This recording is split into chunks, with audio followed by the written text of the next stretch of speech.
Radio Biafra. Radio Biafra. We are not like other people. Because as I once reminded you before we came, there was nobody like us. Now that we are here, they pretend, they copy, they emulate, they fabricate falsehood. But they can never be like us. Long after we are gone, they will wish we lived forever. IPOB is very special. Exceptionally special. The largest mass movement in the whole world bar none. And we did it because Chukwokika Biama is with us. We did it because Chukwokika Biama created IPOB himself. And we are here to pilot its affairs. We will not prevaricate. We will not stop. We will not slumber until Biafra is fully restored to its former glory. Anybody in doubt as to our resilience and our determination to restore Biafra is not only mistaken, not only misguided, but needs to see a psychiatrist. Because we are not stopping. I am Nnamdi Kanu and I don't stop until I get what I want. We are not like other people. Because as I once reminded you before we came, there was nobody like us. Now that we are here, they pretend, they copy, they emulate, they fabricate falsehood. But they can never be like us. Long after we are gone, they will wish we lived forever. IPOB is very special. Exceptionally special. The largest mass movement in the whole world bar none.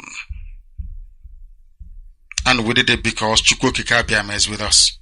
We did it because Chukwokika Biama created IPOB himself. And we are here to pilot its affairs. We will not prevaricate. We will not stop. We will not slumber until Biafra is fully restored to its former glory. Anybody in doubt as to our resilience and our determination to restore Biafra is not only mistaken, not only misguided, but needs to see a psychiatrist. Because we are not stopping. I am Nnamdi Kanu and I don't stop until I get what I want. That was to confuse all of you. They even announced that Ebubago is open for every Biafran youth who does not have a job, who does not have work. You must come and join Ebubago. That was to confuse you. That was not the real reason Ebubago was created. That was not the real reason Ebubago was created. Remember, when ESN was created, Miyetti Allah threatened IPOB and ESN. What did Miyetti Allah say? Miyetti Allah said that they are going to take over security in the southeast and all around the country. I don't know if we still remember that word. Miyetti Allah threatened and said that they are going to take over security in Biafra land and around the whole country. All right, thank you very much. This is Radio Biafra USA 2. We're still here talking, and they can be talking, they can be preparing. I have a nitty-gritty news here and there that I have to default this morning, some special announcement. And the first one is attention. Join us on Radio Biafra London on a special interactive program. This comes up today. The guest will be Deputy Head of DHODS, Mazi IYKE, and some North American coordinators. Hosts will be Mazi Jonathan Chinedu. The date is today, February 20th, 2021. Time will be 8 p.m. Biafra land time. Don't forget that. It's very, very important that you take part in it. It's going to be interactive. So if you know anything you want to ask, please stay tuned to that program, because it's part of what we are doing. We have to listen to it and make sure that we get our questions together. Get your questions prepared beforehand, so when they call you in, you'll be able to interact and listen. Nzurumike will be there. He's the Deputy Head of Department of States and the indigenous people of Biafra. So we are going to be there today. Today is the date, and make sure that you take part in it. Anybody can prove me wrong that Buhari is alive. I swear before the Almighty in heaven, I will abandon the station for Biafra. I say it again tonight. Anybody who can get that thing in Asorok to come out and to say, I am Buhari. I will abandon, I will come out publicly, I will apologize. I will rent my clothes and I will abandon Biafra. That's right. The message is very clear. It's as simple as that. Our leader is saying it, and we'll keep saying it, and we'll keep repeating the same thing with him. Come out and tell us that you are Buhari, and stop running up and down. Something happened that I need to discuss a little bit, to talk about it this morning too, about the ambassador. I think the Kenyan ambassador in Lagos or in Abuja, something happened to him. I don't know. They said he's dead. Well, I have somebody sent me a clip. I'm going to just air it. But the truth is that there are so many stories going about it. Some people say that he was poisoned. Some people say, but who cares? The man is gone and gone. The man who fought against Umuchukwu Okike Abiyama is not expected to live very long. Whether they've killed him or not, or whether he was killed, whether he died naturally or whatever. That will survive. So either way, what we know is that you did something very stupid and silly. Your countrymen did something very, even though your ambassador have denied it vehemently, denoted the government of that country. But the truth is, for even thinking about it at all. So let's listen to this. Somebody just sent me this stuff this morning. Nigeria Wilfred Mashage is dead. Reports indicate that Mashage died aged 65 at his home in Abuja, Nigeria. Confirming the incident, Mashage's twin brother, Sospita Mashage, did not divulge about the cause of death. The former senator was appointed ambassador by President Uhuru Kenyatta in January 2018. He served as a Migori senator from 2013 to 2017. He was also elected member of parliament in 2000. All right, the man died 65. That's not too sorry. May his soul rest in peace. That's all I can say. But the truth is that the evil that men do, see, look at the way he just go to bed, he didn't wake up. That's why people should be nice. His twin brother is the one that is that said something about his death, but they didn't say the cause. And I'm reading comments on it. A lot of people are suspicious of everything that is going on. But you see, it does not matter. The evil that men do lives after them. When they plan this evil, I have said it before, and I'm saying it again. Don't get involved with Mazi Nnamdi Kanu, because something will happen to you. Honestly. He is in prison and they are dying. It puts a curse on you and you are gone. Seriously. Some people say I'm superstitious. Well, okay, it's cool. It's nice to be superstitious, because you know the people that really ask questions. There are people who out there, they think that it can never be my portion. Yeah, it can never be your portion, but it's happening to you and you're seeing it to your korokoro eye and you're still denying and going into hiding. Nobody says that people that worship God don't have problems, calamities. No. You might be the worst, because the truth is, when you profess, the Satan comes after you. If you profess that name that you don't even know what it means, Satan will say, okay, you want to challenge me, right? Boom. If you are not fortified, he will knock you out, because he doesn't joke. He does not. Satan does not play around. No. You know, it is there. The sons of Sceva, right? Something in the Bible about the sons of Sceva who were joking around, and Satan came out and said, you see, Jesus Christ I know, but you, who the hell are you? Who do you think you are? And that's what is going on. A lot of people out there, they say, it's not my portion. There are people ordained for this. In touch not my anointed. We're talking about real anointed, not people like us who just put that thing because other people are saying it. No. There are people who are really anointed. The moment you raise your finger on them, something happens to you. Nnamdi Kanu is one. Not professing for him. He never said he was, but at least actions say speaks louder than voice. When you see things happening, you learn from there. You don't wait until it happens to you before you agree that something is happening. Coincidences, yes. Sometimes things coincide, but when the coincidence is 99%, it stops being a coincidence. It becomes a reality. When something is happening and you say, oh, it's coincidentally it is, coincidentally that. Yeah, why must it be one person that you be coinciding with? Don't you think it is time we will look at it and say, hey, this man should be left alone? Look at Nigerian government. Just look at the embarrassment they are creating, not just to themselves but the entire world. It's looking at them. It's funny that even today the court will say the dress that somebody is wearing is intimidating. They don't want Ishago. Ishago is very intimidating. It's giving them sleepless nights. Isn't that something? You know, they say these things without even thinking. Somebody goes, oh, you know why we have not allowed him to change his clothes? Because he's going to wear a traditional wear. Ishago was not created for Mazi Nnamdi Kanu. It was there probably before he was born. That is the dress, the traditional dress of the Biafran people. That I had said before, I've never wear that dress, but today I've advocated. I'm telling you, I'm going to get two, not even one. I ordered for two of them. I'm on a price Ishago Ariana, but who cares? Since it is something that's intimidating, I didn't know that. I didn't know that wearing ordinary dress can make a whole court, high court, uncomfortable. They bring a dress, okay, maybe they just said that because they want to defend their disobedience of court orders. But that is what I'm saying. When they want to talk, they don't really sit down and think about what they say. Anything you say, they say, according to you guys, will be used against you in the court of law. Isn't that so? That's exactly what is going on. You just say things without even realizing the consequences of what you have said. You just open your mouth and just say something. Yesterday, I was listening to Alexander Madebo, what happened during the Biafran War and how they left and the rest of them.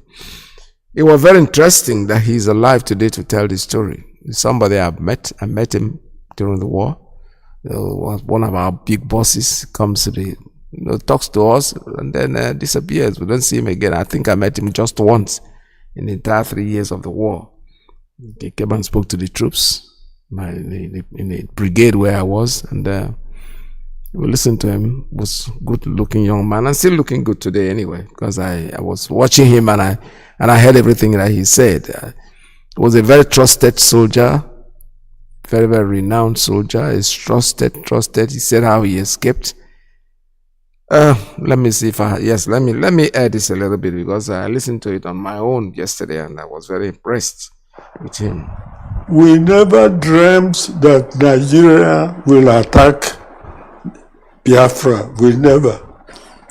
So when we were attacked, we were not ready.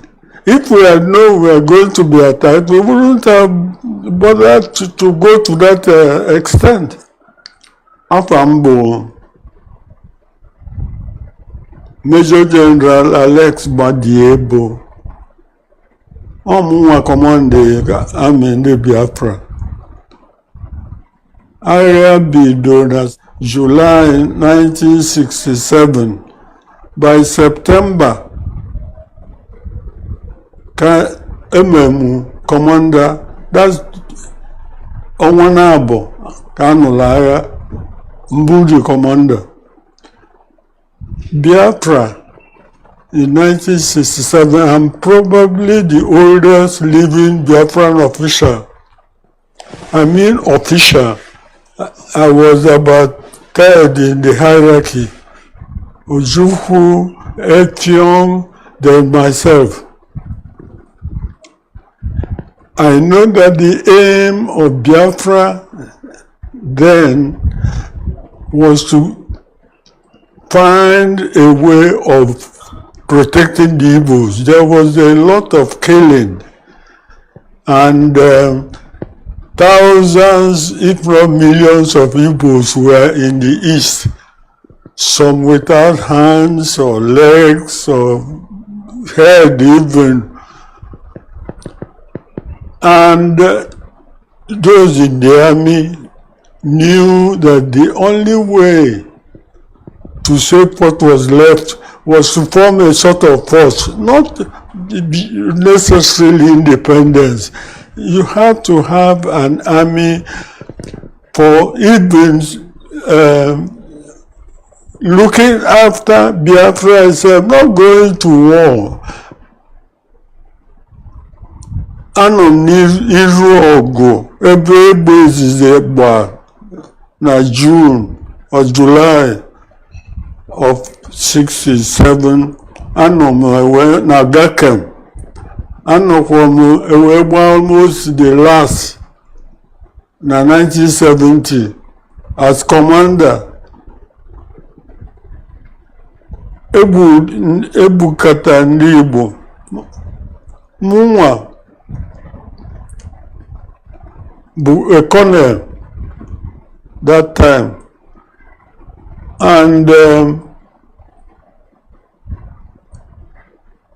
agwa m abịa n'ọgwa m as onye officer army on top na Kaduna, most senior.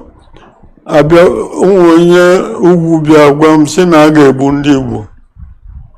The very powerful na a ga-egbu ndị Igbo. Na ma a survive ha. Na ndị ugwu a decide go na a ga-egbu ndị Igbo ni. I want you to listen to this very intelligently, because the same thing is happening today. Agwali anaghị egbu ndị Igbo. They are going to kill the Biafrans. Then the people from the eastern region, they were going to kill them. A reliable friend of his, a northerner, told him their plans. Nobody listened. Just keep listening to him, because this is very interesting. Yes, because Sadona was killed.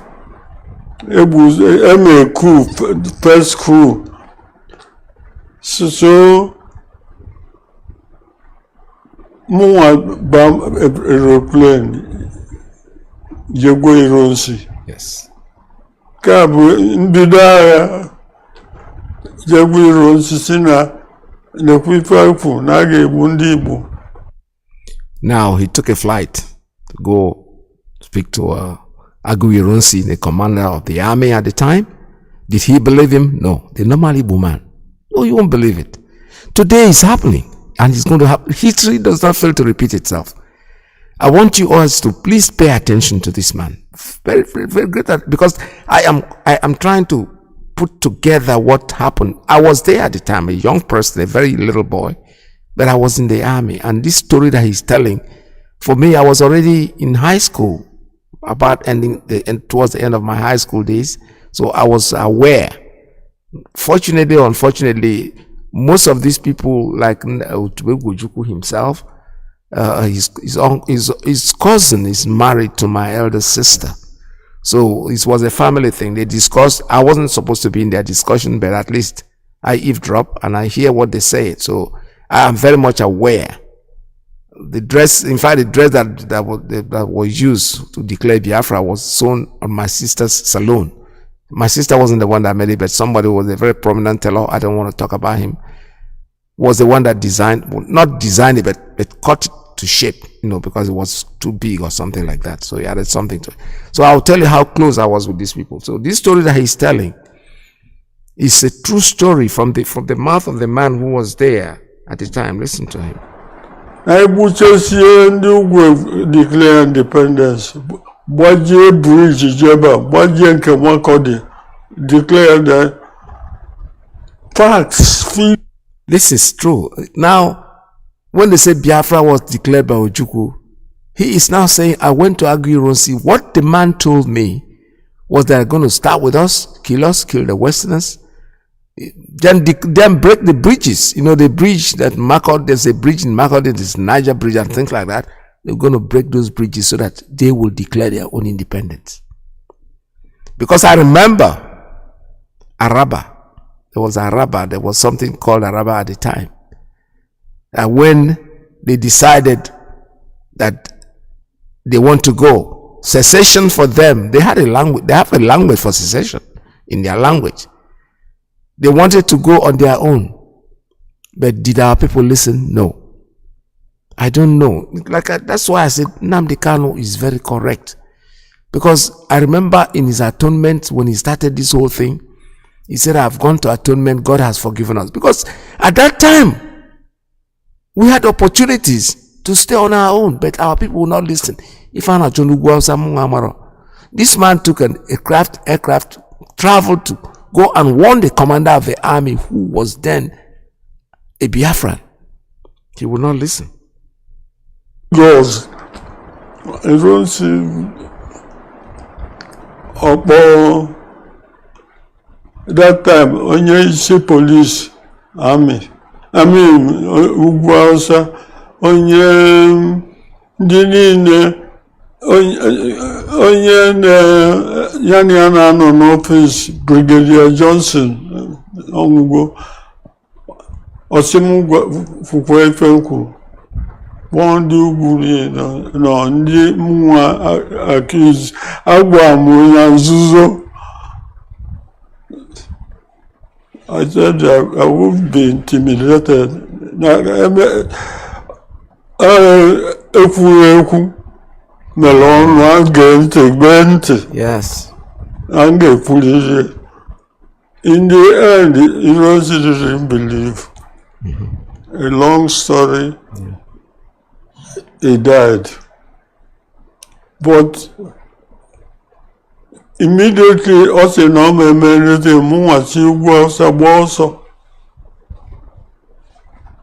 gave myself a transfer to Lagos. More moving in charge of artillery, commander, whole Nigerian Army artillery. Njehan was in Ugwu Hausa. This area were bido. Ndi meku because ML election na Abeokuta na West chiti ndị Yoruba ndị Igbo jebe ọgụ. Na-eme campaign na Benue Makurdi chiti ndị chief ndị Igbo jebe ọgụ. Nwere nke ndị Igbo dị involved. Exactly. Ndị Igbo wanted to keep Nigeria one. Everywhere, no forget protect Nigeria. Onye bụ na onye chọrọ iche Nigeria, audition, make sure you can take care of the Igbos. They are the only people who will oppose it and make trouble. Gịnị ka ị ga-akọwara anyị bụ relationship gị na nna anyị ukwu Ojukwu? Ojukwu taught a lot of me. You see, I was the only person that kept an appointment from beginning of the war to the end. Onwere any other person, particularly in the army. Onwere onye ọbụla who command the army for more than 3 months without a change. But from the first shot in July, Nagakem, Ugoja, Ogamwalo, the first artillery I was there. I need the 2024 senior officers that fell back to Biafra. Ndibo. All Ndibo now run Nigerian army before the war. Every aspect of it, infantry, artillery, engineers, communication, transport, they were all headed by Igbos. Those people wouldn't enter Biafra. From them, this 2024, Ojukwu picked me as the commander of the Biafran army. Yes, he put me there, so he must have his reason. And I was the only commander in Biafra that the civilians didn't rise up against me because they lose area. These civilians riot, be repressed, but she will one last more than a battle. But I was losing the war from, in fact, only the first 2 months, Njoku, after that started the war, Njoku was, if you can call him Biafran Army commander, he was the commander of the Nigerian army before Biafra declared independence. So he was really commanding the Nigerian army in Enugu. Mana declared independence in Bobogo. The army lasted two months under him. The Nigeria scattered, conquered Enugu, September. 2 months. Then I said, Mobile take over the army. I came there, there was no army to command. Then the army at war with no weapons, with no, will break anybody. And Njoku, who was a very good officer, didn't last 2 months, scattered the army. Because each Ogu can button. All you need is to make your plan. So in Biafra, we had nothing. Now, when I took over in September 67, Mbelugu from Nkalago Ebeno war front, Mbelugu, onye ọbụla na-agbagharị onwere amị mfo, wee bido n'isi Enugu na-agba ọsọ, wee bido n'isi gather some the soldiers were milling around, bido n'isi where they form all the army. Ake bido n'ogu na south to Port Harcourt, so the small army there, Mwa bido no n'isi where reform all the army.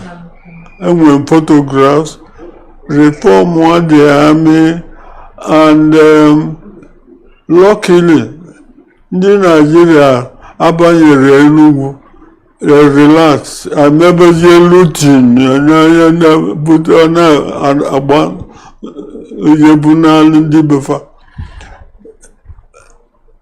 during that period, more reform all the army and send them back into Enugu to try and recapture Enugu.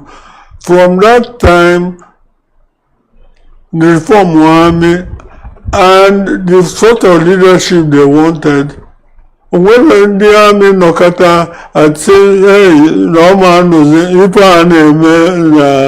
with Boko Haram, Nokata and the army, with what they have, the equipment they have, even with one unit, more than double what the whole of Biafra had. Okay, capital, you see, you know, and the army trusted me. The Able General, I was in the war front every day of the year and every year of the war. In fact, no war front can no worry. And we are saying now, Ozuku na chom. No worry. My family was an issue.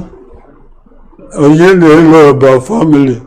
If I get worry, now that the second time, I was saying Ozuku chom. You know, Newi. Now, why in Kadafia, Efion, there is Ozi. Say upon Nnamdi busy or Simbia. Well, Ozuku was saying, I was surprised. Oh, Newi.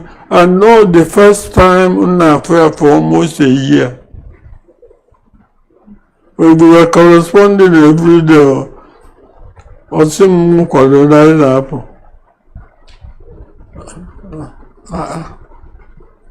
I get a peace mission. I forgot my Ibu Jesse na beer. Wali ile goza mono. Kedi peace I think the bem kede before. The fun on issue. I think in 2 hours time they should be at the airport. Mo Naba Kanye one on the bem. Honestly, so that's the end. All right, that was a very historical story. I listened to it yesterday, like I told you guys, and so it's very touching. It's very, very touchy, and we know that the other ones are history. Now, finally, they got to Ivory Coast. The story I told. What I'm trying to bring up to this story is this. This nonsense could have been prevented if our people were able to listen. They were not listening to anybody. Today is the same thing. The man's no. That's where we are going. Nnamdi Kanu came out. God sent him. He was sent, divinely sent to us. The same thing that this man, when somebody went to him to tell him the plan of the Northerners to kill Ndebai, to kill Igbos, he jumped on the aircraft to alert his boss, Aguironsi at the time. And he said, sit down. Then he called the police, Johnson, whatever is his name. Please say what you told me.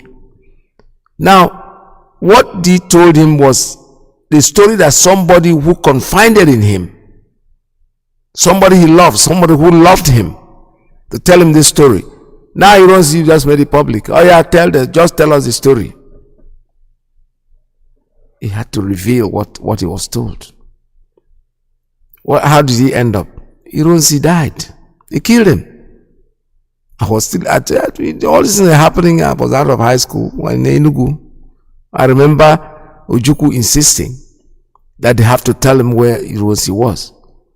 They killed him, took his body, but later on I think the body was brought into Enugu. I remember they came on a train station, they came there, they took over the body and the rest of them. But the truth is that Merante.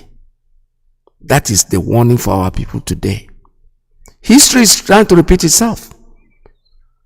Your Messiah, the only person that is trying to protect us, first of all, it didn't start there. The governors, the people who are supposed to protect us, they were the ones that first of all organized the Python dance that went to destroy him in his home at Afaruku Ibeku.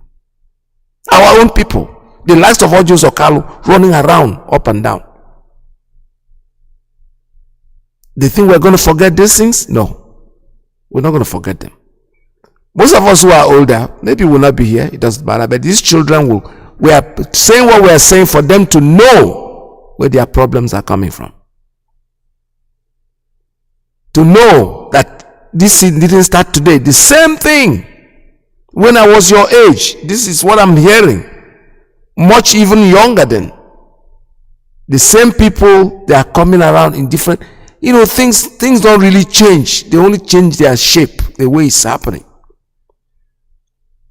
The army, according to him, was predominantly being run by Ndi Igbo.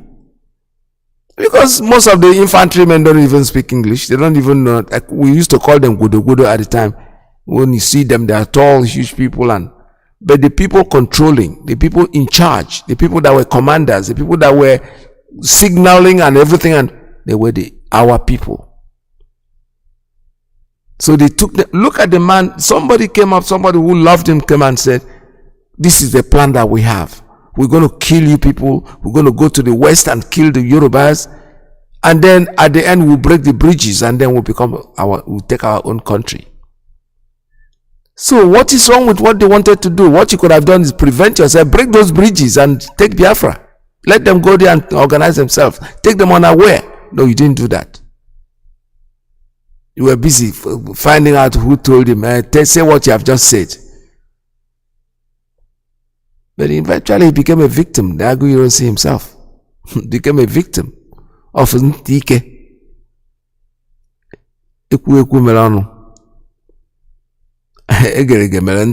Yeah. So he eventually got into it. So this is the same thing. I want you to collaborate. I want you to see the similarity in what is happening today and what happened then. You know, when people come and say, Ojukwu started the war without preparing. No, foul. He had no choice. Look at the way it was. Njoku ran the army for only 2 months and Onigu was taken over. You were the officers, you were the people controlling the engineers, everything, the unit, the corps. But the real fighting soldiers that had rifle were ignorant Fulani men that had no education, had nothing. Our people that went into the army, no, I don't think there is anybody in our area that went into the army uneducated. No. That was why they were officers. That's why they were the people in charge, because they are very educated. But 80%, 70% or 75% thereof, the gudos, that people are uneducated, Fulani men that had no career. Oga herself, when you tell you, how can you even, the Igbo man will ever tell his parents he's going to the army? No, and the army as that kind of thing.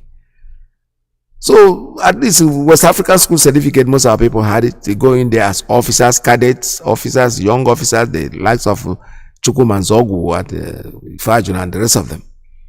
And himself, Madebo, these are educated people. So today, what is happening then, we are trying to repeat it today. We are trying to make it happen today, and what we are saying is that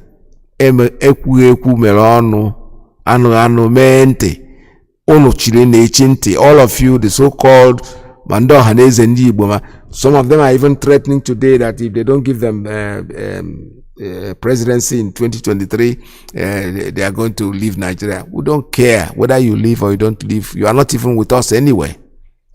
Is it this time of your life that you keep on thinking of things like this? You have the opportunity that somebody has come. Nnamdi Kanu has done marvelously well. He has sent everybody, kept everybody on his toe. And you are there still threatening. You're still so much interested in becoming. What do you stand to gain to become the president of the zoo? What will you gain? What will you change? Does it mean anything to be the? Do you think our problem is who is the president? We started this whole thing by telling you the constitution is faulty. The foundation of the building is falling apart. Why don't you fix it? No, you are not fixing it. You think, okay, let us change the window because it's the window. The fault of the foundation is faulty. It is falling apart, and you are busy thinking about the roof, how to change the roof and put in whether if it was wood before, change the zinc. That is exactly what you guys are doing. You think you become president because you are Igbo man, everything is going to come down. No, it's going to even be worse. What document are you going to be working with anyway? You have had the vices. Where is Osibanjo? He's the vice president, right? Where is he? Is he relevant in what we are saying? No, he is not. He cannot be. You people never learn anything. What we are saying is that we are not struggling to be president of Nigeria. We are not struggling to rule Nigeria. No, we want Biafra. That's it. Case closed. It's either give us Biafra or we'll never give up. We'll keep looking for Biafra. until you give it to us.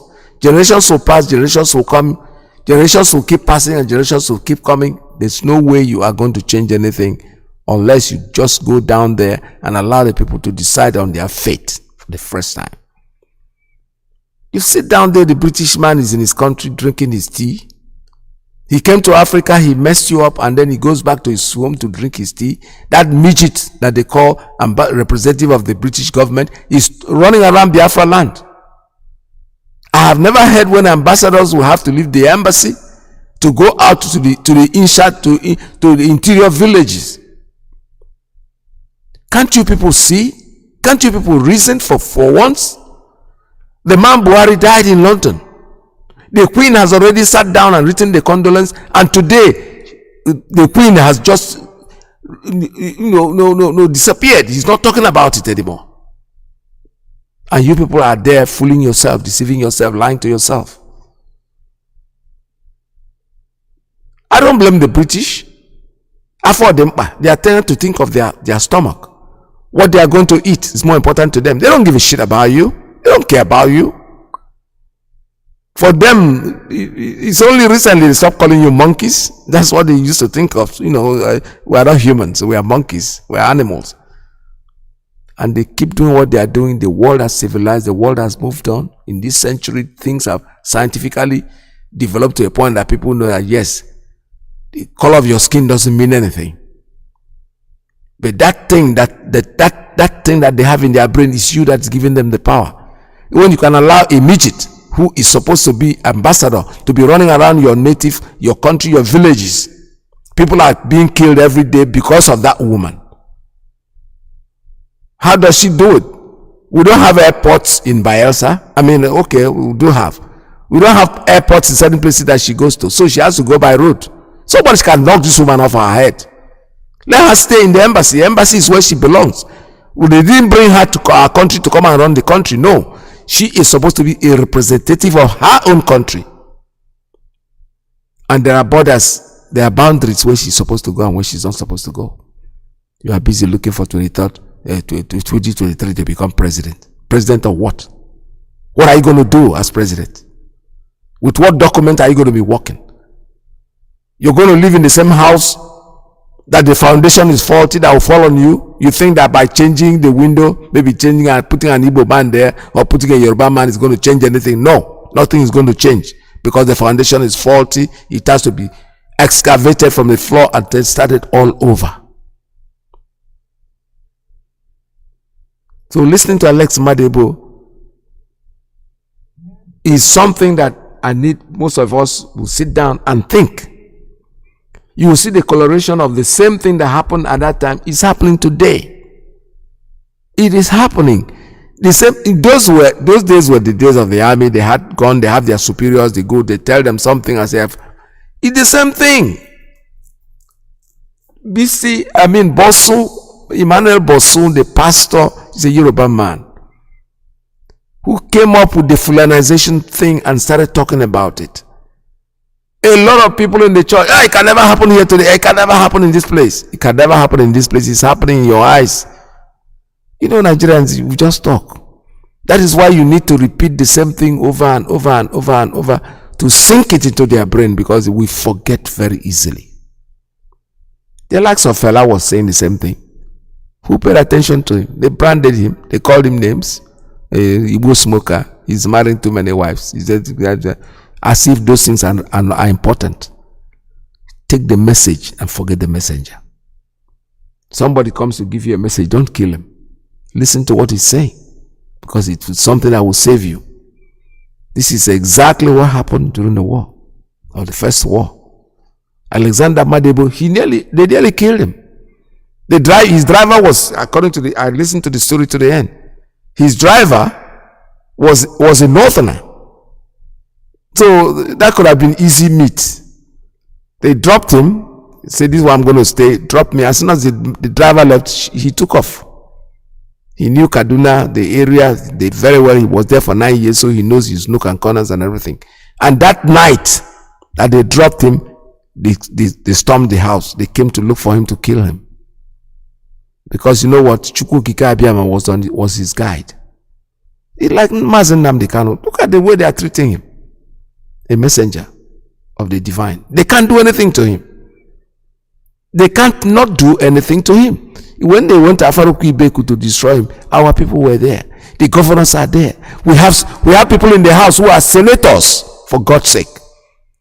What is wrong with us? You people are there in the Senate. What's wrong with you getting up one day, go to the Senate president and say, you know something, we're out of here. Just walk out. Let me see them run that play without you guys. The governors will say, hey, this is not the deal. I'm out. So when you create that anarchy, just give them something to worry about. No, you don't do that. Some people give excuses, they are afraid of what? What are you afraid of? It is still happening today.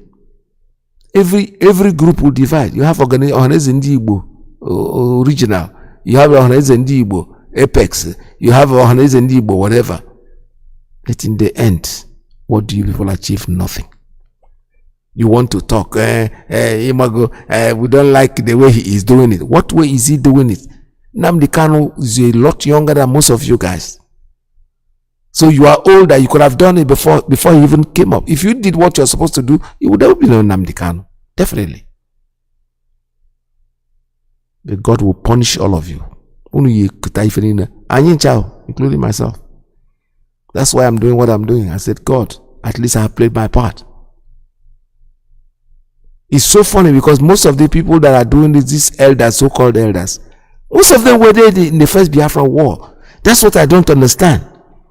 So why were you there in the first? Maybe some of you were just there because you didn't want to be conscripted, because there were people that kept dodging and dodging and dodging and dodging and dodging to the end of the war. Maybe they are the ones doing this, because I don't think of me as a young man. My career, I left school, nothing to do, and we just felt disgusted. We had to do something, so we got into the army. How can I be there and fought and see my friends die, my colleagues, most of my classmates that I know at the time, most of them didn't survive. Then the same reason why they died is still there, and you expect me to run away? No, absolutely not. Never, it's not going to happen. That's why I'm doing what I'm doing. I know I'll do it to the greatest of my strength. The day I get tired, I'll tell, I've done my best. I'll sit aside and let others carry on. But for now that I still have the strength and I'm still breathing, hey, forget about me getting away from this thing, because I'm not going to change. Anyway, I have been a Biafran. I was born a Biafran, and I'm going to die a Biafran. There's no doubt about it. So let all these so-called elders, all these so-called, they are so proud to be answering leaders. When they say leaders of the Igbo people, you are not leading anybody. You know it. You know you're lying to yourself. You wear your red cap, you look like a balloon, or some of you are so big and so stomach is so fat. You come out, you want to talk, and you think you're relevant. The only relevant you can be is that you get up and open up and tell them enough is enough. That we want to be free, we want to be on our own. We are still saying it, and we know it's going to happen, whether they like it or not. The sales of Nama in the meat in our land, we are going to make sure that it takes off on the appropriate dates. After that, if you think we are joking and what we are saying is not serious, well, give it a try, give it a shot. But you have to know that what we are saying is that this nonsense that they are doing in our land is going to stop. This is the way we know how to do it, and that's the way we're going to do it. Whether they want to listen to us or not, the only thing I am saying, and I keep saying it, is that our youths should watch these old people, this Ndo Tuanya and Di Miangoro. They say that when somebody is an elder, means he's a wise person. No, it is not. A fool also grows old. When a foolish man grows old, he remains a fool. The age does not add wisdom to his brain. His foolishness will continue with him and live with him. So what we are saying in a nutshell is that we should be very careful, be very watchful, keep our eye on the ball, don't be distracted by anything that they are saying, because the reason why they are doing most of the things that they are doing is to distract you. Gradually, all the distractors they are quenching. We are not hearing from them anymore. Many of them, I just, for all of a sudden, they are not speaking up anymore. They are gradually disappearing because the truth is coming out gradually. Do you have anything to advise those who are fighting the DOS and the leadership of IPOB? Well, if you are following my updates, I've severally admonished in line with the instruction from my client. And what I can tell you is that I understand that many people don't understand that any message coming out from me is coming out from Nnamdi Kanu. That's right. I want to say it today. If I write any word, I'm saying this because I know that tomorrow somebody will record what I'm saying now and keep it for him to see. Any message coming out from him, from me, but this mouth, writing update, is coming out from him. Don't add, don't subtract. I don't even subtract. So I encourage you to pay attention to my updates. I'm Nnamdi Kanu most trusted. Go and write it down. I am his most trusted. Most trusted. Note it for me today. I'm saying it publicly now. I am his most trusted. Everybody who close to know about that. I am his most trusted. So anything coming out from my mouth, I update or write in my update. Is his words. I don't need to add to that. And if you're following my update, he's saying nothing but people should align with the structure. People should respect the US. And nothing more, that's all. So anybody who is doing anything tantamount to that, so it's that's settled. So any word coming out from me is coming out from his words. Take it from me. Don't listen to people who are confused. Many people are confused who are benefiting from one thing or the other they're doing to circumvent or probably to achieve their selfish interests. Right? Actually, that's not the point. The point that any word coming out from me is coming out from him. That's so. The message is very clear. This is common sense. I mean, you don't even need, I don't need him to say all this for me to know, because our leader left a structure. He never changed the structure. Why would anybody want to change it? Who are you? If you think they are not doing well, relax. The man that gave them the job will come out and judge them. They didn't put us there to judge anyone. As if when our leader is not there, whoever he puts in there takes charge.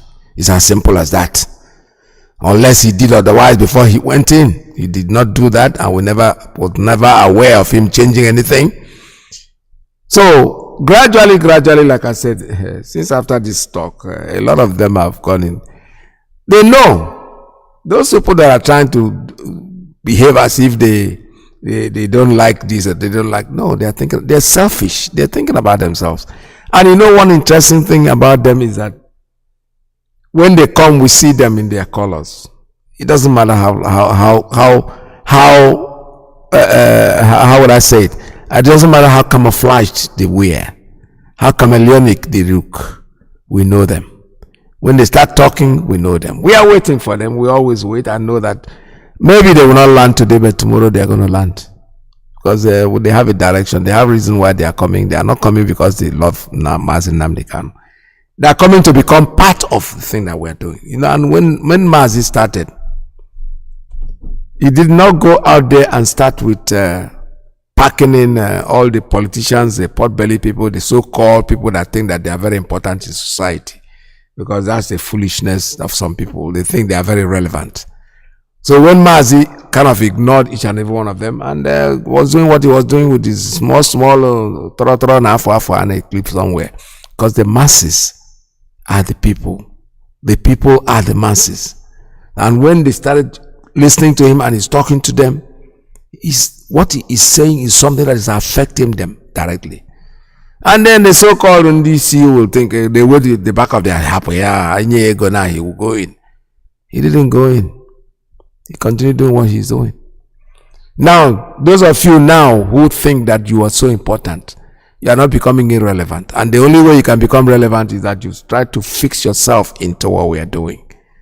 But that's okay. But the truth is that you're doing it the wrong way. You don't come to destroy an existing structure. If you have an idea and you think the way the structure is going is not good for you, create your own. That's what Mazi Nnamdi Kanu did in the first place. He didn't start IPOB he did immediately. No. He was a member of MASOP, right? He was there, that's what he told us. And then when he discovered what they are doing is all right, he opted out. He didn't destroy them, he left them intact the way they were. Went out, got IPOB, and that's the way it's been.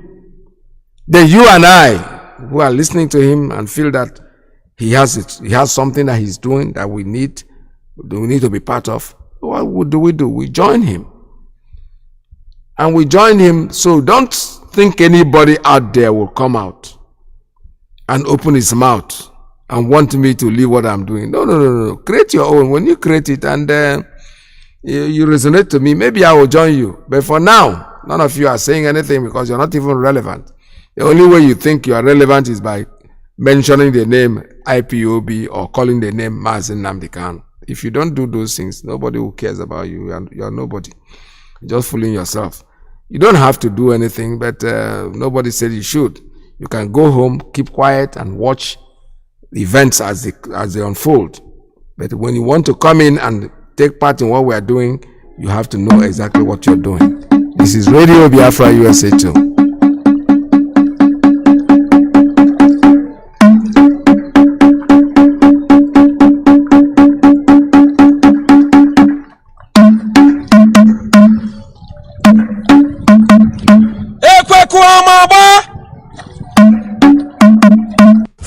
From 7th April 2022, the selling and eating of nama, also known as cow meat, is forbidden in Biafra land. Be warned. Yeah, for those you nama eaters, from 7th of April, and actually for nama no we're not dealing with it. They can go to. They even I read something this morning very interesting that they want to ban or they want to stop selling of transporting their nama to the west. I don't know about that. It has nothing to do with us anyway. What we are saying is that in our own land we are banning it. They don't bring it to us. We don't want anything nama in our land. The FEB, the butchers, the people who are farmers who depend on this kind of business for their business, for this what they choose to do in life. We gave them enough time. Honestly, the April that we are talking about, the announcement didn't start today. We've said it over and over many times, that we don't want this animal in our place because they bring them in to destroy our people. They use it as a weapon of war against us. So we don't need them. We don't need them. They should go to another place to carry their merchandise. It's not coming to our land. We cannot allow it to be with us. All right, let me see if I can read this article. Okay, I'm sorry, unfortunately, it cannot open. The Adamawa to block sale of transportation of cows to Lagos. Punch newspaper is reporting that they want to ban it. Well, they can. Whatever they want to do with themselves, it has absolutely nothing to do with us. In Biafra land, we have said it and we are remaining on it. From the 7th of April, there will be no cow meat allowed, no nama allowed in our land. So go over to your home, do what you have to do with yourselves, but stay away from our land with your nama and whatever. All right, let's open up the line and make some calls, have some conversation. It doesn't stop us from talking when we are talking, but the line is open for you. You can call at 646-920-4541, 845-344-7984. We have one at 929-406-9953. We're also on Skype and Signal. Signal is 845-283-9665. Give us a shout. We are here ready to take your calls. So, and another announcement that I had made earlier, anyway, I'm still going to go back to it and remind you that on Radio Biafra House of Service, there's going to be a special interactive session with Nzurumike Mazi, this deputy. Is going to be there to make sure that you take part in it, so that ask your questions is going to be interactive. I have a call. Let me take this as the first call today. Caller on straight line. Good morning. Tell us your name and where you're calling from. Good afternoon to you, Dr. Peter. Good afternoon, sir. Welcome to the program. Thank you so much. Greetings to you, my brother. Your families all over the world, people is our strength. We will continue to stand on the side of the truth because truth remains life. My name is Hugo, and I am calling from my location. Now, we see the Janjaweed, the evildoers. I want to continue to talk on this. Before somebody will lament that this thing is terrifying him or her, there is something behind. You say something when it comes to that our native cloth. These people are evil people. And I have whatever reason to believe that evil person can never go scot-free. So if there is a guarantee that our native Ishiago cloth is terrifying them because they are killing us, they are intimidating us, they are doing us all manner of things. So if you are an evil person, you must have no peace. That is a simple truth. And evil people can never have peace. And that is the reason why we are telling them that it is good for them to do the right thing. And what is that right? They let them release our leader, Mazi Kanu, an innocent man that didn't do anything just because of the truth he said. They decided to go against him. They are holding him. They want to catch the truth. Can you do that? You can never catch the truth because the truth comes from God. It's of God. So let them release our innocent brothers and sisters who they came to our land in different corners of our land and they kidnapped them. Took them to Abuja. So many of them, we are still looking for them. But we are telling them that we have the numbers of all the whole people which they came to our land to adopt. Then what is the reason why of kidnapping these people? Just because they say, you are killing us, you don't want to belong in Nigeria any longer. You are forcing us because you are benefiting from our land. Yes. The blessed land of Biafra is feeding you and your family. In daily basis, you and your luxurious family, you enjoy your life. You love a very good life. Your children is in overseas, enjoying themselves, having a very good education. When something happens to them, you take them to the best hospital in the world. But you don't want the masses here in our land to benefit, have the same benefit which you and your family are also enjoying. You are an evil person. You can never have peace. Until the Jew, God, Nigeria as a whole, their evil leader came together and decided to do the right thing. They will never have peace. That is a promise to them. We are not going to give up. We are here and we must remain firm. Mazi, thank you so much. Thank you very much. All right, this is the truth. The message is very, very clear, very straightforward. There's no way they're gonna have peace. So we are not going to give up. If they think that what they are doing is going to stop us from actualizing our Biafra, forget it. They're wasting their time. Ishiago is now a cloth that is keeping them uncomfortable. That's very interesting. That is very, very nice. And I'm very happy to hear it. Tell them that I've joined the Society of Dene Ishiago. I'm telling you honestly, I have. And I'm not going to stop. Caller, good morning. Caller on Principal Officer's line. Tell us your name and where you're calling from. Yes, Dr. Mazi IYKE. There. Mazi. Mazi, my name is Michael here. And Mazi, I'm calling you from the Holy Land of Biafra. There. The land of Chukwuokike Biafra. And may Chukwuokike continue to strengthen you, Mazi, for the good work that you are doing to restore our great nation. May Chukwuokike continue to strengthen and bless and give leader, Mazi Nnamdi Kanu, our leader. May he continue to strengthen him. May he continue to give him abundance of wisdom. Because we know that he has already defeated his enemy. And anybody that wants his life to crumble, may that person's life crumble. May the generation of that personality, of that humanity crumble in the name of Chukwuokike Biafra. Yes, sir. Yes, sir. Yes, sir.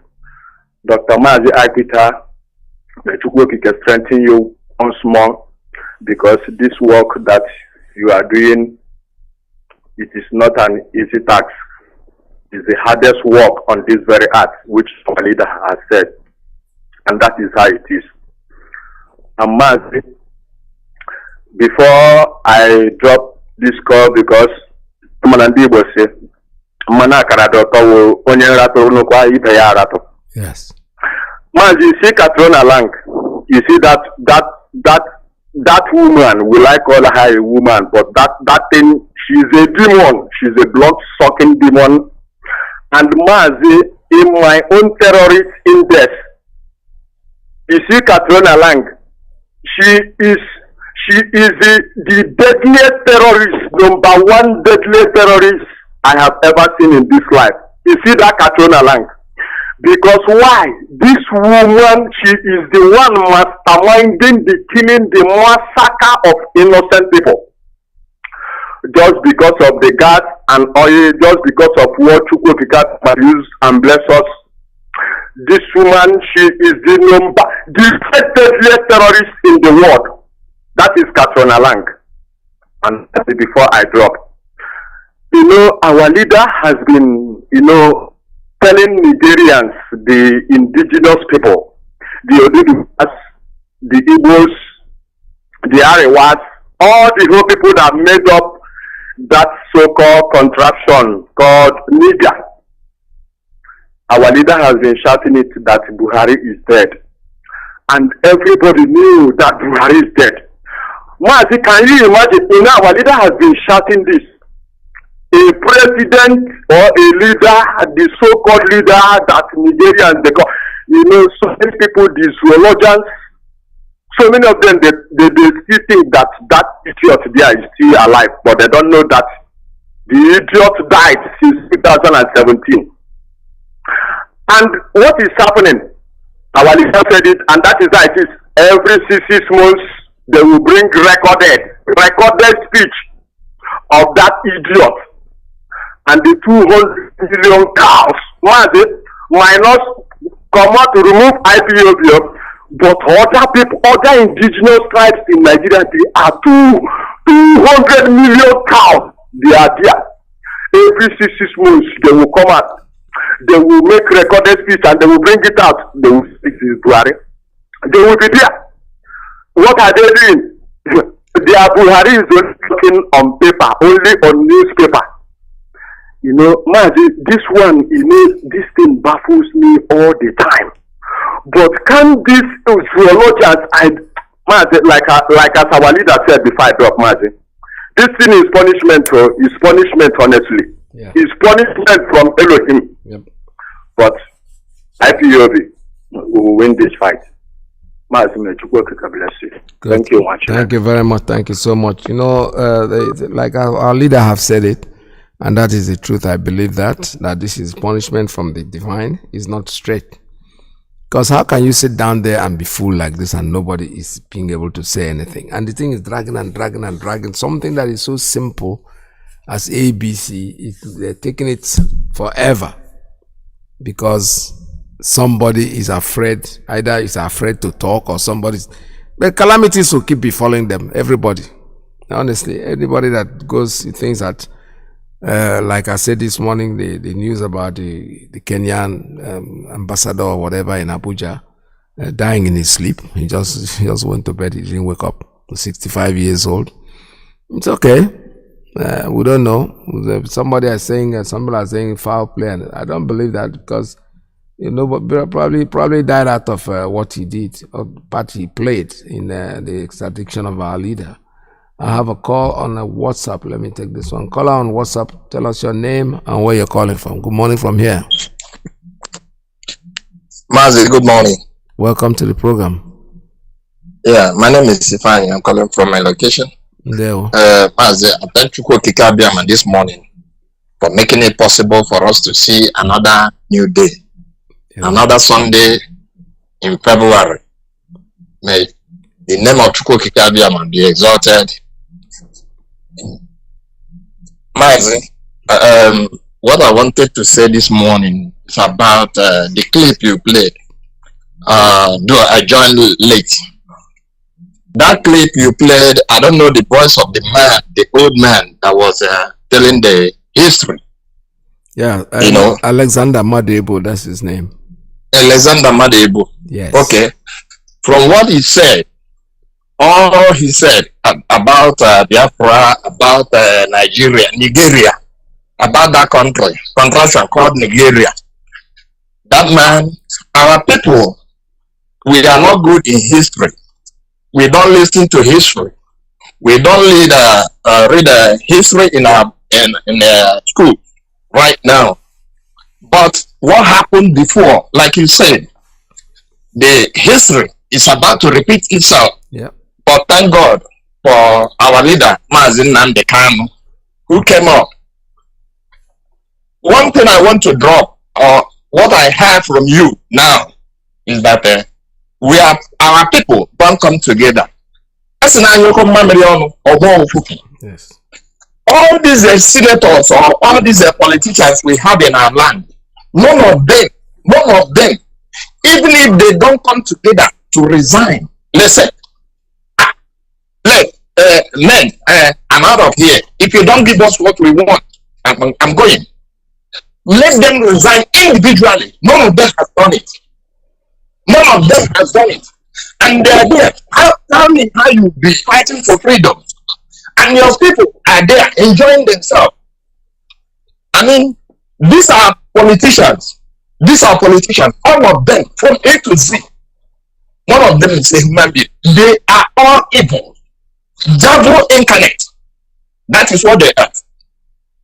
And this woman called Katerina Lang, this woman, I have said it before.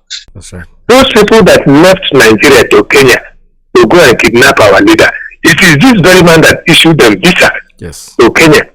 So he is aware, because there was no way people will leave this country to Kenya without the ambassador knowing. Yes. He sanctioned their going there, and the aircraft that went to Kenya to smuggle our leader back left Nigeria to Kenya. It wasn't hired in Kenya. So this man is fully aware of what has happened. But Chukwu Kikabiama have paid him. That's just the end of it. Because any person that has a hand in the punishment of our leader, Chukwu Kikabiama will come to the person, because it is Chukwu Kikabiama himself who sent our leader on this message. Yes. So that is for that man. Then coming for our Isiago, as the court say, Nnamdi Kanu will not wear Isiago. I believe this is an insult to the whole of Igbos in particular, if not Biafra in general. Because Isiago is our traditional Igbo plot. Now, okay, does it mean that apart from Nnamdi Kanu, if any other person wears Isiago and come to that court, will the judge or DSS pursue the person away, apart from Nnamdi Kanu? So the Igbos should rise up and speak, because this is an insult to our culture. Oh, yeah. If the Fulani man goes to court, he will wear Fulani traditional dress, even with a cap on it. The same thing with Yoruba man. He will wear Bada with cap and go to the court. Now, how can an Igbo man not wear our own traditional dress? It's an insult to our culture. Igbo people should speak on this before it will be too late. Because there might be a time they will tell us not to wear Isiago or for any ceremony. Or don't wear Isiago and come to Kaduna. Or don't wear Isiago and come to Abuja. It will still happen. It's just beginning. You know how Nigerians behave. It will soon happen. Igbo should come and speak on this before it is too late. They will never speak on it. They want to be president in 2023. They want to be president in 2023, which they can never be. I know. Okay, look at the picture on the internet. Igbo say if not an Igbo man being president, they will opt out. The picture there, all of them were wearing Isiago with red cap. What will you do? Can you imagine? And somebody said that you should not wear Isiago, and all of you kept quiet. It is the same Isiago that they gave to Buhari or whoever it is when he came to Bonny State. Right. And when he came to, he should return that Isiago. Otherwise, that Isiago will bite him in his bedroom. He should return that dress. That's what I want to say. Thank you, sir. Thank you very much for your call. This is Radio Biafra. We still here. They are so confused. They don't know what to do with us. But you see, when something, Biafra will come. Everything that is happening for a reason. And God, Chukwu Kikabiama, knows why it is happening. Keep on. There's nothing they can do about it. Today they will talk about Isiago. Tomorrow they will talk about something else. You know, I see the red cap safe. Made nobody they wear them again. We eventually come in there. Our people are the cause of our problem. I am telling you, not the Fulani man. Like I said before, don't we have senators? What do you mean, even resigning individually or even collectively? Because if they walk out, that's it. Nothing will happen there. All the representatives will say, you know what, we're out of here. These protests, you are not fighting anybody, you're just exonerating yourself. The Ambazonians, they did it. Oh yeah. They walk up there and say, Mr. President, you know what? Take your office. We are out. But all of them, they behave as if they don't become that thing that they are, they will not be able to find food to eat or something. I don't understand it, honestly. I have a call. Let me take this one. Caller on WhatsApp. Tell us your name and where you're calling from. Yeah, Mazi, good afternoon, sir. Welcome to the program.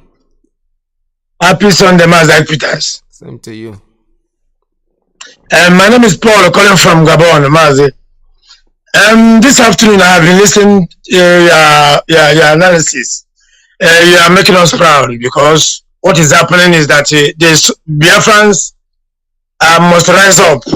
And this radio we are listening to, my brother, when you are talking outside, anywhere you are, somebody will know that you are knowledge. Even if you did not go to school, people will notice that you are born again. You are born again, indeed. So, Mazi, what I want to say, tell the Biafrans, when you visit a burial ground, when people are mourning, we are not mourning because of the person who died. We are mourning because of ourselves who are living. Because you must take correction. You must learn from that death you are mourning. I want to tell all Biafrans, I want to tell all saboteurs in Biafra land, in diaspora, they must learn from this man who died in zoo. Because when the zoo, this Kenya embassy, diplomatic, if the zoo is Satan, when devil is bringing his spoon, you must run away from Satan. You must run away from devil, because if devil give you that spoon, if you collect that spoon, definitely the devil will kill you. So the saboteurs within our midst, saboteurs in Biafra land must learn, because our leader has been saying it, that zoo will use you and they will destroy you. And I want to tell all saboteurs in our midst, oh place Uzema and the devil must learn. All those politicians must learn. Igbo presidency, anywhere you want to become, cannot save you, because you must be destroyed. As soon as you have collected that devil spoon, you must be destroyed. Because I want to tell you that Biafra restoration we are talking about is what we need. Anything presidency, anything restructuring, we are not part of it. This generation has come to restore our Biafran nation, because the time of presidency, the time of restructuring has gone and passed. Now, what we are talking about is Biafran nation. If you are with us, you are not talking about Biafran restoration. My brother, go and sit down.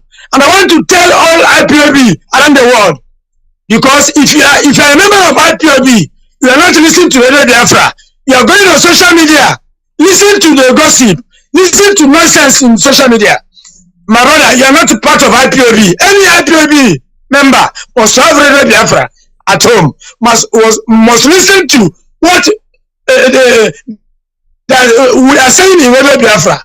That show you that you are a part of us. And I want to tell all coordinators around the world, everybody must to go, especially we in Africa. If you know that you are in your country, you have permission, you are collecting permission to have a protest in anywhere you people like it. You must wake up, you must rise up. Don't make yourself dumb. Because the leadership of IPOB said that this year we must to shake the world. We must to disturb Nigerian zoo government. We must disturb United Nations. We must give them sleepless nights so that they will give us our referendum. They will make sure that leave us free, because this Biafra we are talking about, we must go and collect Biafra, not them to give us Biafra. We are the one we go and collect Biafra, because Biafra nation we are talking about, the flag is a United Nation, and they must raise that flag up this year, because our leader has done everything human possible to make sure Biafra comes.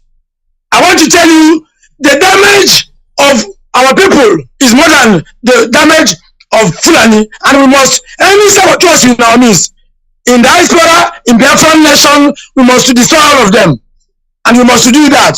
So Mazi, this afternoon, thank you for the opportunity you give to me. All I have to say that every IPOB around the world, you must have Reverend Biafra. Yes. It's very, very important. Thank you. Thank you.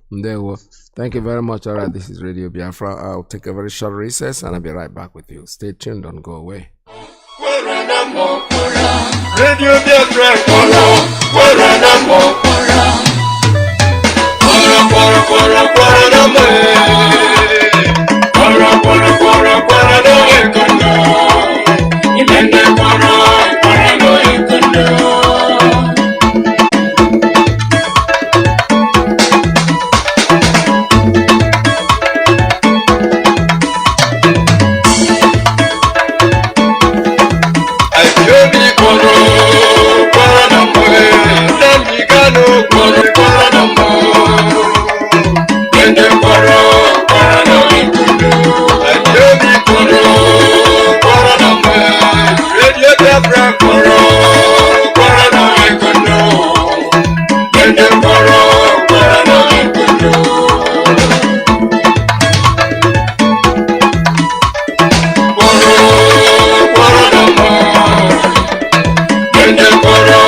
All right, I'm back again. This is Radio Biafra. I have a call coming in on Principal Officer's line. Good morning. Tell us your name and where you're calling from. Can you hear me? Am I coming out right? Yes, you're coming out. Good morning. Welcome to the program. Tell us your name and where you're calling from. Yes. Good afternoon, Biafrans. Good afternoon, sir. And thank God it's another good day. Sir, I am so happy with the whole, presentation you have today for us. I never knew that such things played out, or maybe such information were there. I always understand the struggle of Biafra based on people who have been existing, who still want to exist. I never knew that these other tribes have been looking for a way to change their own, and we, our gullible ones, still persist not to let go of the freedom of the Fulani and the counterparts.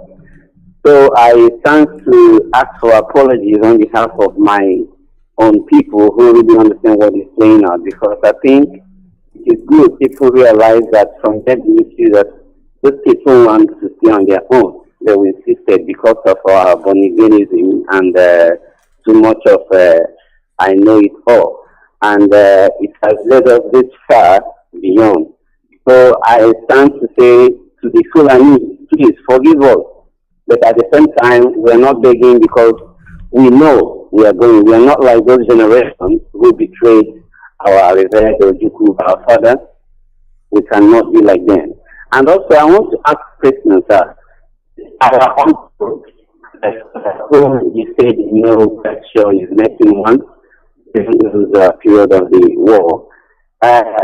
Can his split of this interview be released on maybe, sent to the platform of most of our elite and our IPOBians who are good in tweeting to use it as a form of,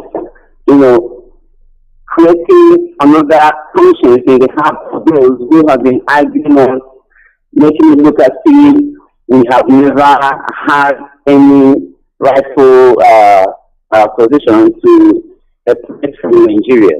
Because this information, if you tell it to those of Ohanis and Igbo, like you reiterated, most of them are older than Nnamdi Kanu, and also they should have made it a worthwhile to have let us out from this dungeon, but they refuse because of what they are doing. So I'm only suggesting if we can find ourselves to use this extract that you have extracted today to send it to all our platforms, like me one, I would like to have one, then so that I can be passing information to most of us down here, because many of us do not know this, because this is a rightful way of defending ourselves when those gullibles come to say what they do not know. So I would like to see if I can get an extract of this particular presentation by our uncle Madebo. I think the name he called. Yes. Ebo Mad or something. Alexander Maduebo was the Major General. It was the third person in command in Biafra at the time. So. Okay. All right. So, Daddy, another thing I want to ask is this, what was that? The call number, like you said, is it going to be released prior before the time of calling during the interview between our leadership and Mazi Jonathan? Is the number going to be released now or during that hour? Because I think the number will be released at the hour, because right now I don't have information on the number. Okay. But the announcement was passed on to me, so I'm passing it on to you guys to get prepared, because it's today, 8 p.m. Biafra land time. It's going to be interactive, so the moderator is going to give you the number to call when it's time. Right. Okay. Thank you so much. You've been doing a great work. At least keep on repeating those announcements, because many of them here are waiting for a way to pinpoint a fault against us that we did not give them a prior notice about what is happening. Yeah. Because for me, since 2016, I've stopped eating cow meat. Even wherever I go to the buka or maybe any canteen, they will always, I used to tell them, I don't want any Fulani in my food. And they will ask me, what do you mean by Fulani? I say, cow meat is Fulani. Take it away from my food. Always get an alternative, ewe, or as in goat, or maybe bush meat, or maybe fowl, which is hen and all that.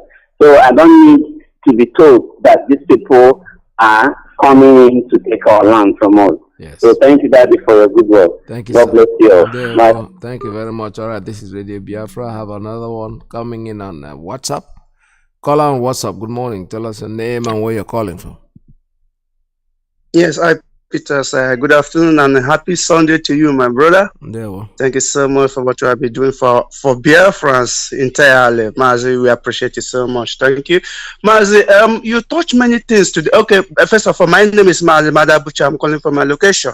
Mazi, you touch many things today. You touch about dead Buhari, that people stay clamoring that Buhari is in the office. You touch many things. Let me start from Buhari, if time permit me. You see, this man they are calling Buhari, I am surprised. How can 200 million people believing that the man in Aso Rock is Buhari, the man that is brain dead, the man that have a serious surgery on his head, people still believing that that man is Buhari? Since our leader exposed this man never go to treatment. People know what is brain damage? That somebody cannot go for a trip of treatment anymore because our leader have exposed him. Now the man is afraid. The man that is there now is before is touring London as if on a 2 minute kita. Our leader have exposed him. He don't have any more distance to go there because people now are beginning looking seriously to know exactly who is this man. Now I have afraid he can never go anywhere again. Only he can talk to African nation. He can go there, convince who may convince or bribe them so that they may tell their journalists not to go deeper to see who is this. That's what they're doing. That man in Asura is not Buhari. Period. Is dead. Now, if this man is Buhari, because I could remember, Mazi, when this thing pumping, most of them have been crying, oh, this man that saying is not true, that Buhari is alive, is what they call it, is they say it's a theory, how they put it. But now they have hold the man that say Buhari is dead. Why can't you include it in the this thing that you say that he committed? This is more serious than what you are charging him for. This case of Buhari is more serious. Why can't you include that? They can't do that because they know that that man there is not Buhari. That man there is not Buhari, it's somebody else. But anyway, not our concern, because I talked to somebody, asked me if he's Buhari or not Buhari, so can he give us Biafra? I said, you're a fool. How can you vote for somebody Buhari to be in your office and another person else there is standing there and you believe that it's the same person? Are you not foolish? You vote for somebody, another person take over, you still believe that it's the same somebody. Man, that's number one. Number two, you see, your last, not last caller, one of the man. What he says, Mazi, this man make a point. You know that this Kenya ambassador, he is the man that issued visa for those that go to Kenya to rendition our leader. This is the man who's giving them visa to go to Kenya to rendition our leader. And when this case come up, this man denied totally. He said Nnamdi Kanu is not in Kenya. We don't know anything about Nnamdi Kanu. Many people say it's for they arrest him in Brazil. Many say it's Czechia is the place they arrest him. Now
God bless you. Thank you. Well, thank you so much. All right, this is Radio Biafra USA too. You know, they can do whatever. Like I said before, Nigeria's situation is such that it is something that nobody can predict why they are doing what they are doing. But you see, when somebody's confused, when somebody's drowning in a river, he will clutch a snake to save his life or her life. So that's exactly what is going on with them. I don't know what they plan, whether it's coincidence or real. It does not really matter to us. Caller, I have a call coming in on the private line. Tell us your name and where you're calling from. Good morning from here. Yeah, good afternoon, Ike Peter. This is Engineer Nnamdi calling you. Welcome to the program. Hello. Yes, good. Welcome to the program. Very good. Ike Peter, so I just want to contribute on the clips you played this afternoon about Colonel Ebu and the other one from the Isiago. Yes. My question is this Isiago, they said dress of our tradition, our way of life. I believe let it go around and let DOS do something about it by saying that every Sunday, put our children, our young girls, our mothers, and our father, those who like going to church, let it be the upkeeping dress. Let it be viral.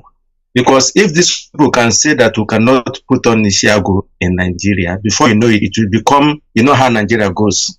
It will become what even the Ohanese or the people that call themselves Igbo leaders will be now working on it. So let it be something that we will now say that it will not work. Our people must go back to our dress, both the children, the men and the boys and the girls. Let it be a way, in any way you can sew it, any design at all. Make sure you put it on in any way you are in, and then anything of the church, of the feast, or the birthday, or anything you are doing, let the children put it on. And secondly, you know what the colonel just said about what he told the leader of our leader. This thing has been happening all along. That's why Nnamdi Kanu said that history always repeats itself. Yep. Now, the same people that killed our brother, is it not the Northerners? Yeah, of course. They are the people that killed. They are the people that killed him. They are the people that killed him. So now, our leader Mazi Nnamdi Kanu went to America. Tell them that Fulani people are coming. That we should be prepared. That he had guns and bullets for him to go back to Biafra land and protect Biafra. Is it not the same people he went to America or what Igbo Congress or what did they call them? Are they not the people that come back to send Nigeria message that you need guns and bullets? Are they not? Is it not our same people? Yeah. It's the same our people that did it, that went to talk to Nigeria, that somebody came to America, his name was Nnamdi Kanu, that he said he need guns and bullets to fight them. That is what Nigeria is holding. This is what this colonel told his own brother secretly, that look at what he had. He now called him publicly to propel that awareness of one Nigerianness. Exactly. So you can see that even the British know that. That is why I don't call the British name. Even I don't call Fulani. I don't blame them in anything they are doing. I don't ever blame them, because they never hide whatever they are doing. They do. They made it clear that they never want this Nigeria. The Fulanis, the Northerners made it clear they don't want Fulani. I mean, they don't want Nigeria. Is it not Zik that said it's Nigeria? Yeah. It's him. So you can see that our problem comes from where? Our brother mentioned this Kenyan minister that died. Are you blaming the man that came to deny that Nnamdi Kanu is not in Kenya? We know that he is in Nigeria. He has paid for it. They paid him for him to protect Nigeria interests. What about the people that brought plane? The people that organized the kidnap of Nnamdi Kanu? It's not our people. I'm asking you, PETERS. It's not our people. Yes. So the blame should not come from whether he died or he did not die. That is nothing to me. He's there to Nigeria. He's there to protect interests of Nigeria. That is why he's in Nigeria. Now, what about the people who brought their airline? What about the people who paid the $1 billion? Is it not our people? So that is where we focus our problem, our attention, our battle to our people, not to the outsiders. Yeah. You know, it's never the outsiders, because the outsiders, they are looking for something to protect themselves. The British who came to Nigeria to form Nigeria is for their own benefit. Yeah. So they come there, they loot. They are doing whatever they are doing to protect their people, to make sure that their people in Britain are living good life. What our own people, what are they doing to protect their own people? Look at Katrina Line as an ambassador. He's going around the Biafra language, but bear it in mind that British own Nigeria. They are protecting their interests. It now what is not somebody that invited Katrina Line to all this Biafra land he's going around about? Is he not meeting people there? Is it not somebody's house that is going one on one? So they should meet those people that is visiting. They are the people that invited Katrina Line. Katrina Line is a British woman. He's coming to where they sowed their seed, where they are reaping, to protect it. He now left for we that said, who are the people that brought this woman? Who are the people that are killing us? Let's fight those people first. Anytime we start fighting our people, these people that said they are the killers, they will, all these Hausa Fulani or British people will not see the people they will use to protect their business. This is all I have to say. Thank you very much. Bye. Thank you so much. All right, Ndewo. All right, this is Radio Biafra. We're still taking, let's see if I have time to take any more calls. Let's see. Okay, maybe I can go for 1 or 2 calls before we call it a day. Caller on WhatsApp. All right, that caller has dropped, unfortunately. Yeah, this woman, they call her Katrina Land, that midget of a woman. One of our brothers said something here that is very important. It's about time our women will run that woman out of our land. We have to organize the women to have a protest to send her out of Biafra land, because she has no right to be coming around us. She's supposed to be an ambassador. Her home is Abuja. That's where she ends. That's where she has a right to be, not outside. don't have to get into the political situation in a foreign land. They don't do that. That is not very, very allowed. Okay, I have a call on the line. One of the lines is bad, so let me go to straight line. Call on straight line. Are you there? Yeah, good morning, Dr. PETERS. Welcome to the program. Yeah, thank you so much, Doctor, for your wonderful program. As usual, your analysis is superb. I saw yesterday somebody was trying to replace a bro who is sick now, who is always coming to tell you that you sound like Junez. So I know they want to be hearing your sweet voice. Anyway, the point is this: a lot of people have spoken so well, especially this guy that spoke last, and I've been making that point. People that are holding us are our people. Yes. America, Dr. PETERS, we all live in America here. Yeah. There's a saying in America: cheat me once, shame on you. Cheat me twice, shame on me. Right. We have been through. You see, that's why I don't want to go back. Because the people in the past, they must have done what they did. But people should understand as well that they were all focused in getting the British out of our country, thinking that they will be able to handle whatever situation they find themselves in. So you blame them to a certain extent. And there was a day you said something that made a lot of sense, that these people at that time, they had a different mindset. You cannot be fighting Britain to get your independence, and now you are worried about somebody making some incendiary speeches somewhere. They overlooked it. They thought that this man, is praying. But on the other hand, what happened after we went through the Civil War and we went through this genocide is what I'm concerned about. The attitude of our people, when they came back from war, instead of them to concentrate their wealth, no matter wherever you are, most of us in America here, we went home and we built houses. Yeah. We didn't put all our money or all our eggs in one basket here. We developed that place. We created jobs for our people there. Majority of the Nigerians today, the labor force depend on the diasporas that come home and invest in home, building houses, getting them employed. Nurses are employed. People that are selling salt are employed. People are employed. People that are selling materials in the market they're getting money from this money that we pump in. These billions and billions of dollars is what is fueling the economy of the East and Nigeria to a larger extent. So the point is that our people, just like the last person said, we are our own greatest enemies. Okay, you see, that's why I have issues with people that always go back. I said, but the present politicians today are doing worse than these people did. I asked the question: was there any time Zeke, asked people to come and kill us? Or am I out?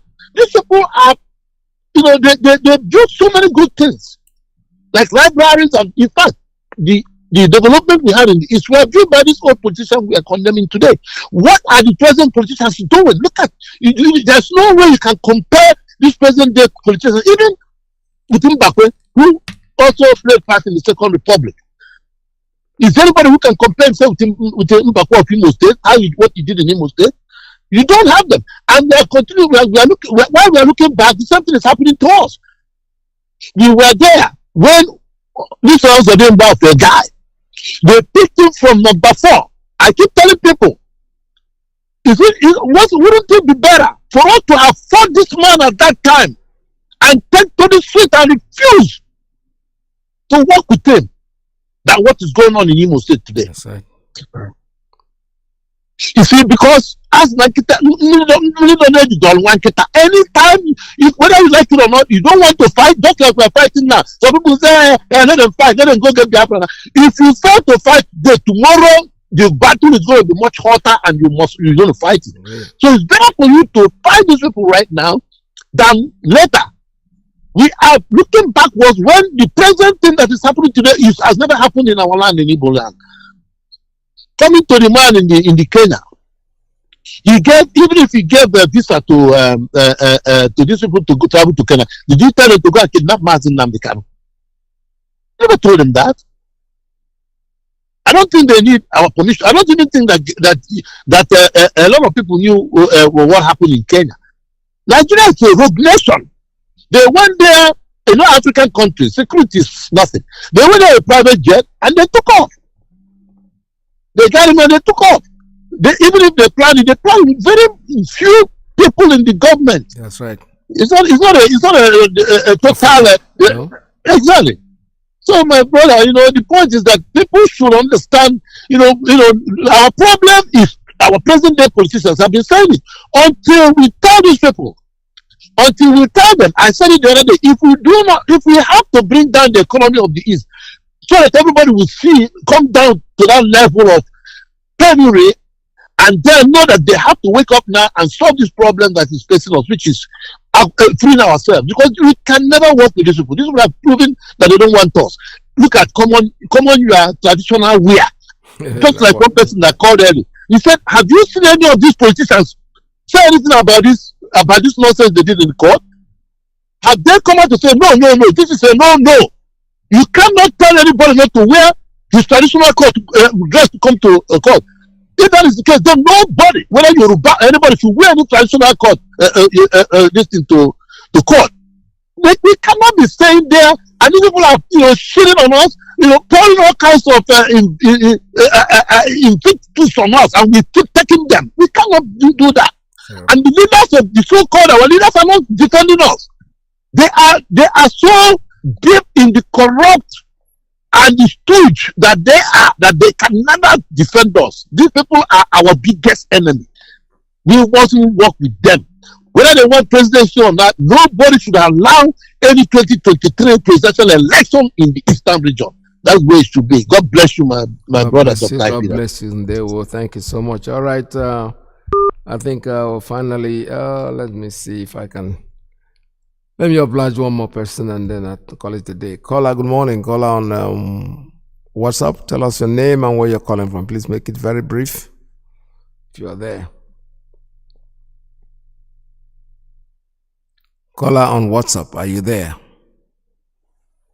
All right, I don't have time for this. I have to go take somebody else on the same line. Let's see.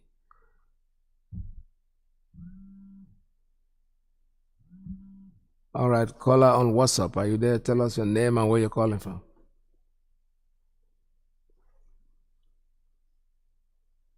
Caller on WhatsApp, are you there? Like this line is faulty now.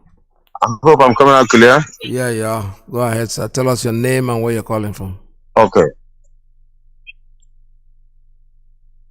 Thank you very much. My name is Mazi IYKE.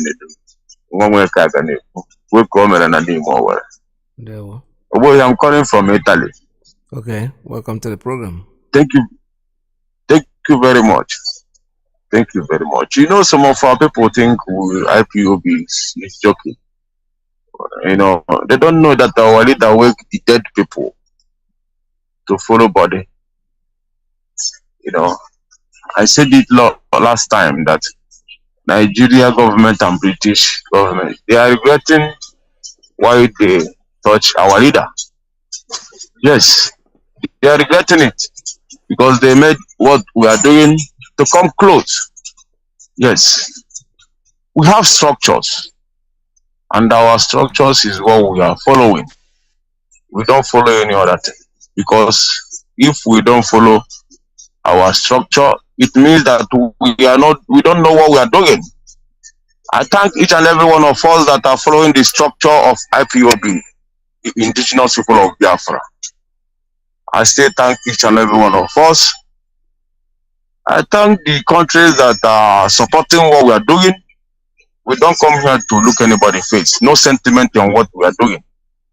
We have come to pull down the calendar, that calendar that they use to hold us down, which does not exist. Monday, Tuesday, Wednesday, Thursday, Friday, Saturday, Sunday. We have come to pull it down. We have come to pull colony down completely. Yes, we have come to stop missionary, because what Christianity did to us olden days is what Islam is coming to do to us now.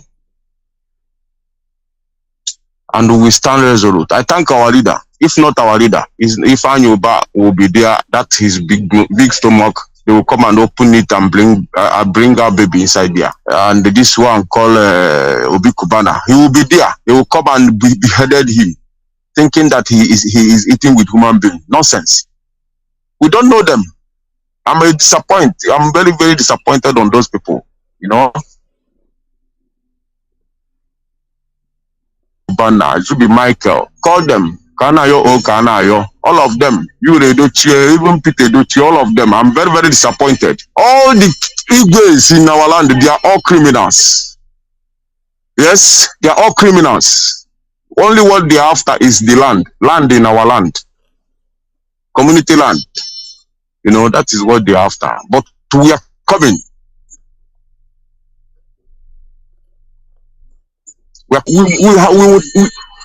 They must know that we have come to possess our possession. We are all over this. We are all over the world. You understand me? Yeah. We are all over the world. We have come. We must put down that calendar. It does not exist. The whole world must follow the original calendar, which is the 4 cardinal points, the 4 elements, the fire, water, earth, and the air. That is what the whole world must follow. You understand me? The business is over. Christianity and Islam, they have did their business. They have acquired a lot of wealth. Yes, we don't come to revenge and kill anybody, but the revenge we will do to them is to pull down all those nonsense. You understand me? Yeah. Thank you very much. Thank you so much. All right. I remain your humble servant. I'm speaking from Milano, Italy. Thank you. Thank you. Thank you, sir. All right, this is Radio Biafra USA 2. We finally come to the end. I don't think I can go any further. I don't think I can take any more calls. So all the lines have been shut down. So you don't try to call me now because I'm not be able to pick you up. What we want to have to understand is that history, they say, always repeats itself. Whatever you do today, if you don't try to clean it up, tomorrow is going to be like today, unless you do something different. So what we are saying in a nutshell is that our situation during the past war, like we listened to our commander Alexander Madebo this morning, everything that he said then is almost similar to the situation there could have been prevented if people had listened to him, because he had a friend, somebody he knows, that came and gave me information. And normally, under normal circumstances, he took it to his superior. He took a flight. He didn't even call him on the phone or anything. He took a flight to Lagos to advise the commander of the army then that this is the plan. And rather than take it in, he calls, ask him to sit down, call the police commissioner, who's Johnson, probably not even at the Biafran at the time. Say, tell us what you just said. So they didn't believe him. The fact that the man even took a flight from Kaduna, wherever he was, to Lagos, will make you look into it. These events could have been prevented, but because of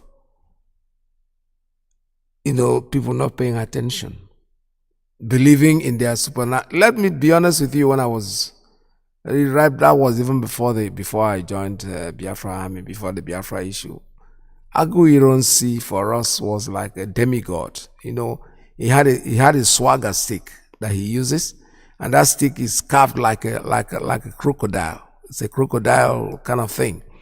And as children, we're believing in so many things, like Nnamdi Azikiwe, whom we always believed that had the key to River Niger, could open it and people would die. He used to fly at night. There were so many things, so many mystical stories. Fantastic stories about these people, but they are all just normal people, because when they started dying, we're like, wow, how come this is happening? These are people I would think that would not die. Today, the same thing is happening. You see all these politicians, you see, they are fetish. They think that nothing will happen to them. Just watch. I am talking out of experience. History will always repeat this is happening. These are people I would think that will not die.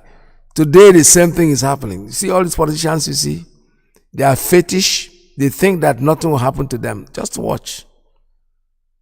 I am talking out of experience. History will always repeat this is happening. These are people I would think that will not die. Today, the same thing is happening. You see all these politicians you see? They are fetish. They think that nothing will happen to them. Just watch. I am talking out of experience. History will always repeat it.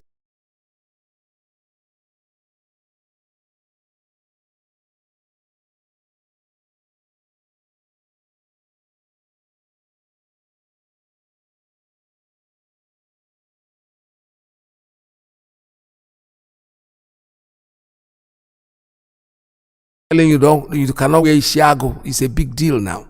And nobody's talking. We have politicians. We have traditional rulers who see Ishiago. Actually, I know some of them have about 10 of them, because each time you see them, that's what they wear. Probably not the same one, but at least in different shapes. Somebody goes audacity to say in court, this is not going to happen. The dress is intimidating. We can't let you wear it. And nobody is talking. That is that small. I tell you, Fulanis. Before they dive into the river, before they dive in, they try to make sure that you see what it looks like. All right, let me see. I wanted to close this program, but now that USA 1 is calling me, I hope everything is fine.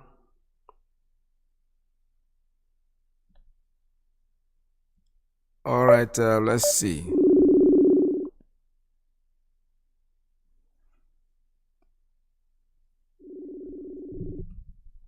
Hello?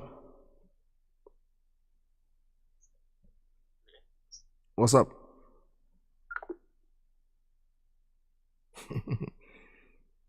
All right, he just called me. He didn't say anything, so.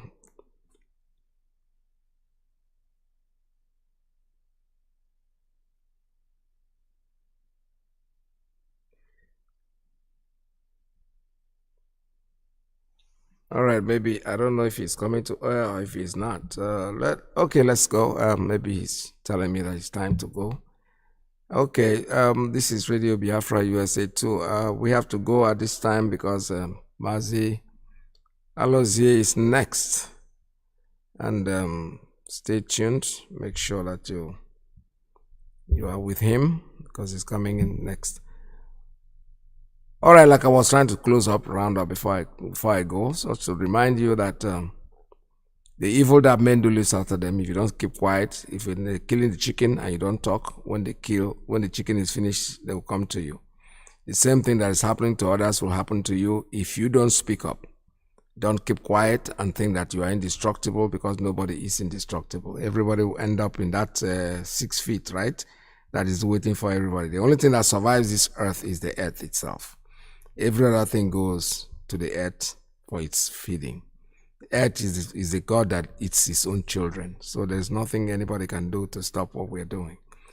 We are here to actualize Biafra, and Biafra is what we're going to get. From me to you, let's see, I'm trying to see if I can find a national anthem. I was trying to do that before I was interrupted, but right now I can't find it anymore. But we have to call it a day. From me to you, it's goodbye. I'll see you again tomorrow. Same time, please stay tuned. Don't go away, because Mazi IYKE is coming in next. This is Radio Biafra USA 2. From here, it's a goodbye. See you again tomorrow, same time.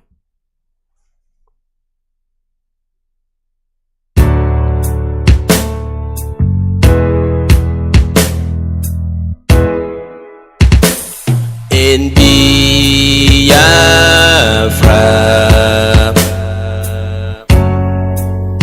lies our relief.